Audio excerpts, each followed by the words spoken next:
Chapter 8. The Desert. It was the custom of all the great families of Arab towns to send their sons, soon after their birth, into the desert, to be suckled and weaned, and spend part of their childhood amongst one of the Bedouin tribes. Nor had Mecca any reason for being an exception, since epidemics were not infrequent and the rate of infant mortality was high. But it was not only the desert's fresh air that they wished their sons to imbibe. That was for their bodies, but the desert had also its bounty for souls. Quraysh had only recently taken to the sedentary life, until Qusay had told them to build themselves houses round the sanctuary. They had been more or less nomadic. Fixed settlements were perhaps inevitable, but they were dangerous. Their ancestors' way of life had been the nobler one, the life of tent dwellers, often on the move. Nobility and freedom were inseparable, and the nomad was free. In the desert, a man was conscious of being the lord of space, and in virtue of that lordship he escaped in a sense from the domination of time. By striking camp, he sloughed off his yesterdays, and tomorrow seemed less of a fatality if its where as well as its when had yet to come. But the townsman was a prisoner, and to be fixed in one place, yesterday, today, tomorrow, was to be a target for time, the ruiner of all things. Towns were places of corruption. Sloth and slovenliness lurked in the shadow of their walls, ready to take the edge off a man's alertness and vigilance. Everything decayed there, even language, one of man's most precious possessions.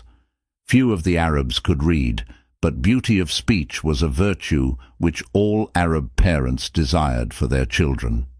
A man's worth was largely assessed by his eloquence, and the crown of eloquence was poetry.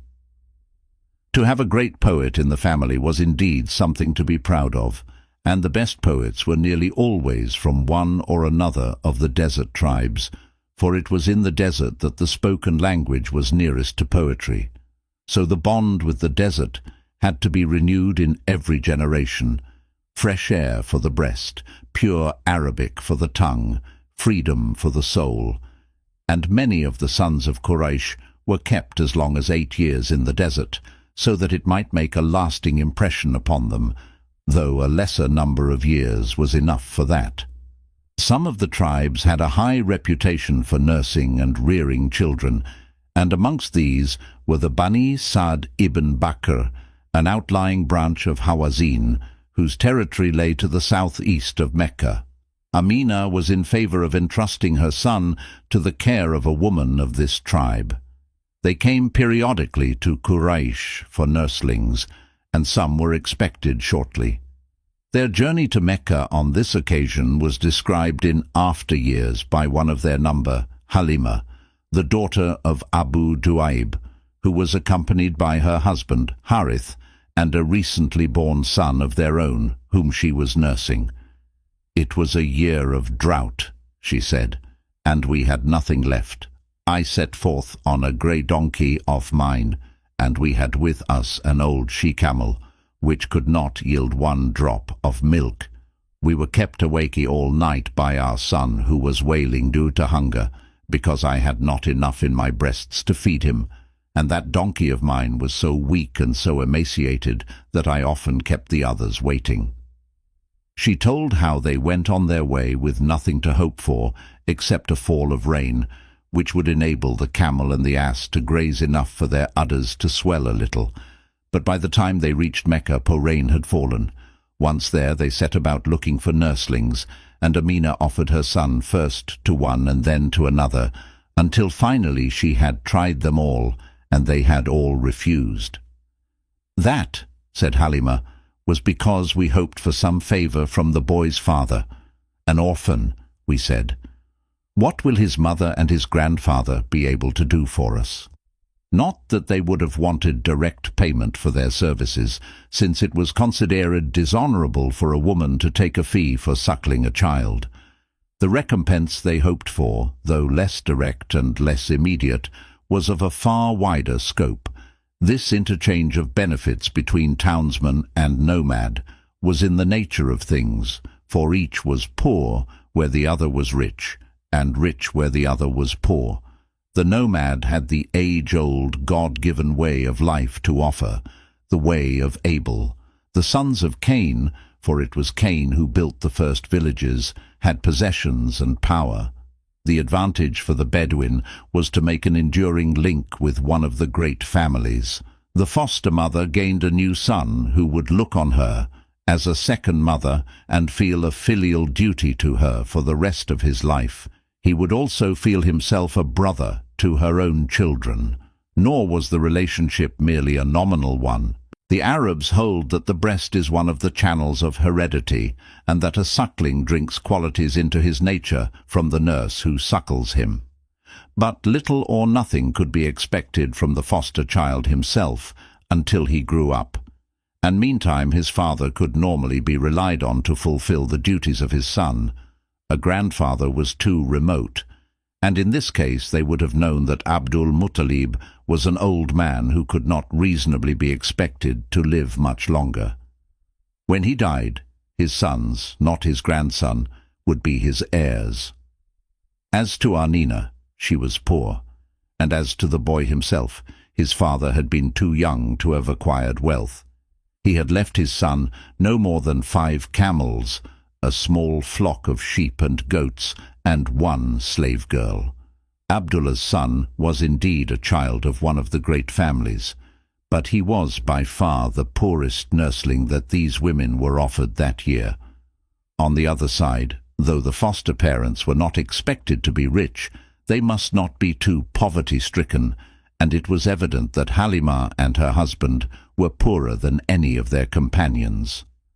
Whenever the choice lay between her and another, the other was preferred and chosen, and it was not long before every one of the Bani Sa'd women except Halima had been entrusted with a babe. Only the poorest nurse was without a nursling, and only the poorest nursling was without a nurse. When we decided to leave Mecca, said Halima, I told my husband, I hate to return in the company of my friends without having taken a babe to suckle. I shall go to that orphan and take him. As you please, he said, it may be that God will bless us in him. So I went and took him, for no reason save that I could find none but him. I carried him back to where our mounts were stationed, and no sooner had I put him in my bosom than my breasts overflowed with milk for him. He drank his fill, and with him his foster brother drank likewise his fill.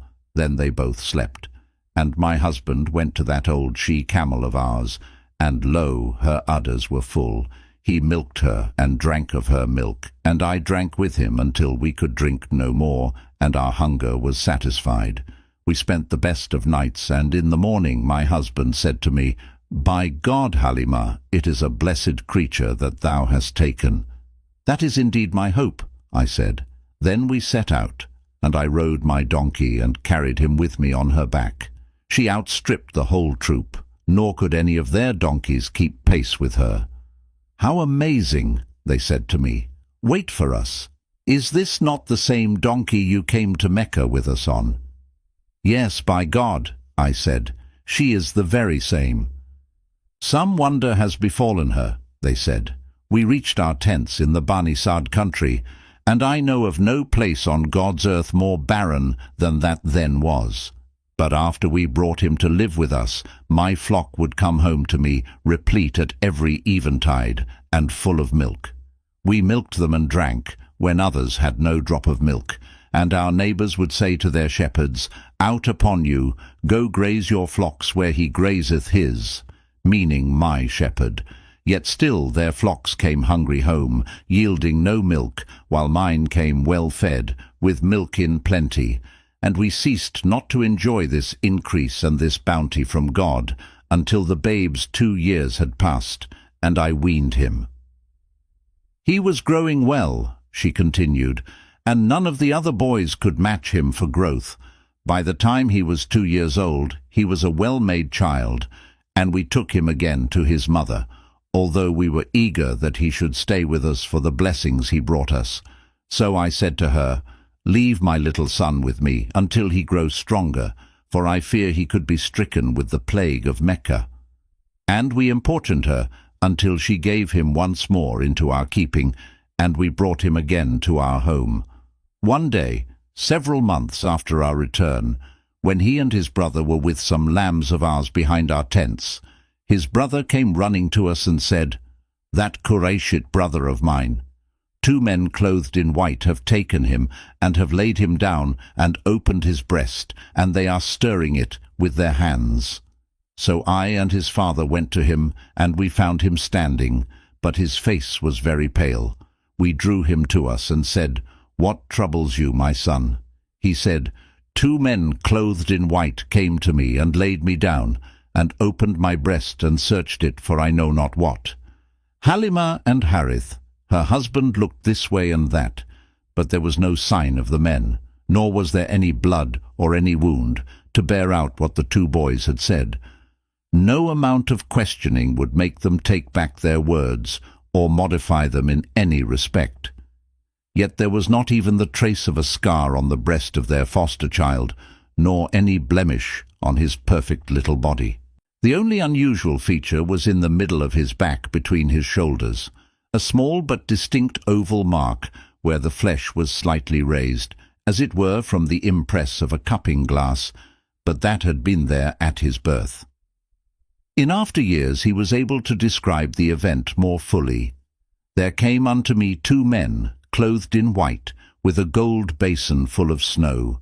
Then they laid hold upon me, and splitting open my breast, they brought forth my heart. This likewise they split open, and took from it a black clot which they cast away. Then they washed my heart and my breast with the snow." He also said, "Satan touches every son of Adam the day his mother gives birth to him,